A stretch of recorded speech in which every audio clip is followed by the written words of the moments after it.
Okay, I see a little tiny frog in here. See, it's right there. You can kind of see its eyes. I'm gonna try to move it. It's probably gonna jump, but I'm gonna try to get a photo of it. Oh, it's so cool.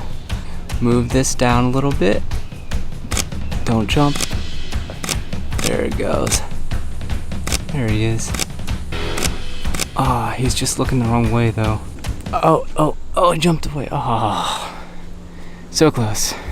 So today we're just taking a stroll through the garden. Gonna do some macro photography. I am using the 90mm macro lens for the Sony. I keep forgetting that I can use a macro lens for just regular photography. So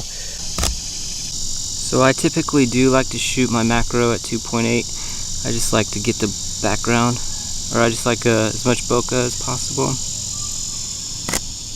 And I also like to do it on autofocus instead of manual. That's why I bought this lens, is for the autofocus. I tried the Laowa macro and I just did not like it. It was a sharp lens, but the autofocus is definitely better for me. All right, let's keep going and see what we got. There's some purple flowers over here. Of course, the wind is moving, so it's another reason why I like the autofocus, because I just have it on continuous autofocus. I don't really have to worry about the wind moving so much. It's such a pain when you have a manual focus lens and the wind is moving. Oh, the wind's blowing this quite a bit. I also like to touch focus on where I want the focus to be, and I just kind of line it up that way instead of having it like try to auto pinpoint what I want. I usually like to put things in the right spot. My shooting is way too high. There we go. Single shot's all we need. We don't need burst mode. All right, here's just a tree branch.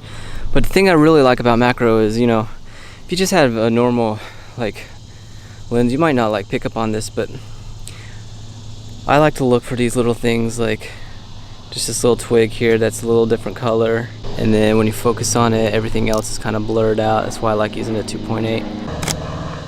There we go. Actually, let's move it more this way. That's nice. Actually, moving over a little bit and getting this like bright spot behind it. Cool. All right, let's keep going. This little bush here, every time I come to this garden, I always take a photo of this bush, mostly because this was the very first bush that I took a photo of with a macro lens, and I really like that photo, and so it kind of just started a tradition. So I typically just try to find, like, I don't know, a little leaf or something that I like, and just try to grab just anything. Try to make something out of all these little leaves here.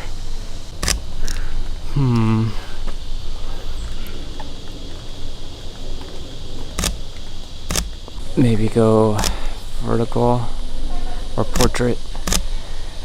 Typically like portrait anyway. I don't like landscape photos. Okay, the sun is kind of in my eye, so I can't even tell what I'm shooting right now.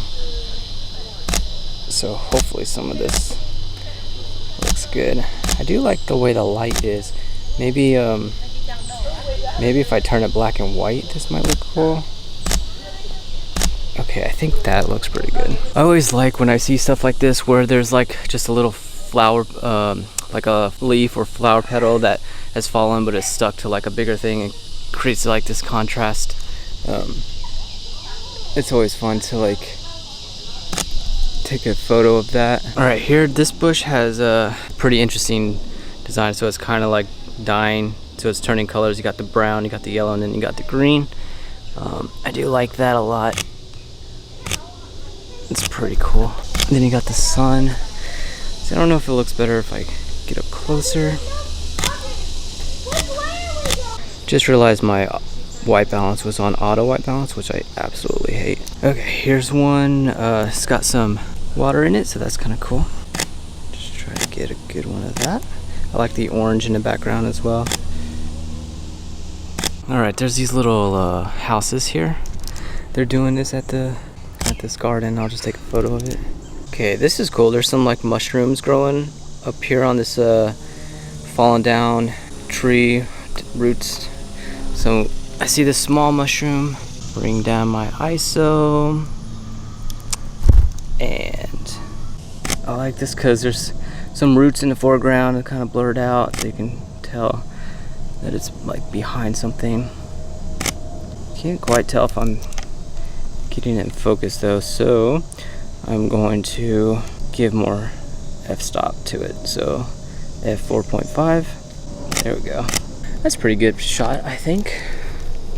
Here are some really tiny mushrooms. Perfect for some macro. This is pretty cool. Oh yeah, that's really nice. I like the little one on the right. It's pretty cool. And I wonder, I'm just gonna try to go on the side here. Hopefully, I'm right close to the water right here, so hopefully no gators come up and grab me, because I am in Florida. Oh yeah, this is even better. And then just for the sake of it, I'll bring down my f-stop a little bit, up my ISO a little bit. All right, here's another one of those houses that this place is doing. It's kind of cool because it's inside these roots. Definitely fits the theme of being inside the roots. Here's another like mushroom thing growing out of the side of the stump, which is pretty cool. It has a really nice looking like pattern on it. Focus on the small guys. And you know what? I'm gonna up my f-stop to 5. Increase my ISO to 1000. All right, here's some more mushrooms. I guess this is just gonna turn into a big mushroom photography day. These don't actually look that great though. They're kind of gross looking. But there is this little one sticking out. This is kind of cool, but it's too bright, so bring down the ISO. That, so it's off to the side. Let me move up a little bit. Yep, that's pretty good.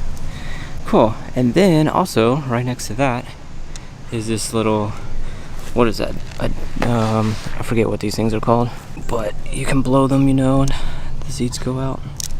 Let's bring this back down to 2.8. Bring the ISO down to 200. That's pretty nice. Yes, this is definitely nice. Oh, there's a spider right there. Try to grab the spider instead. All right, bring down the ISO. There he is. I want to get him right there, right smack in that light. There it goes. Awesome. Cool, I like the little light right behind it. Definitely bringing it out. That's awesome. Getting closer. Even more closer. It's definitely cool. This is why I need the autofocus, because I'm definitely moving way too much to try to do this manually. This is a cool plant. It has really dark greens and then light green on it. It's looks really interesting. And here's another leaf just fallen. I like how it kind of just is stuck here on the bench with the stuck in the water. It's always fun, just like the other leaf I saw earlier. Okay, here's a statue. It's pretty cool. It's too bad I'm not taller. Let's get this guy. Focus point on his eye. I do like taking photos of statues, like with the macro lens. I don't know why. To focus on the eye. There we go. All right, there's this huge bee. Let's see if I can get it. Here. Get it. Where is it? It's so hard to get. Where is he? Where is he? There he is. See how close I can get before it goes away. Okay, it's definitely staying for me. That's good. See how close up I can get. Let's see, let's keep going, closer, closer.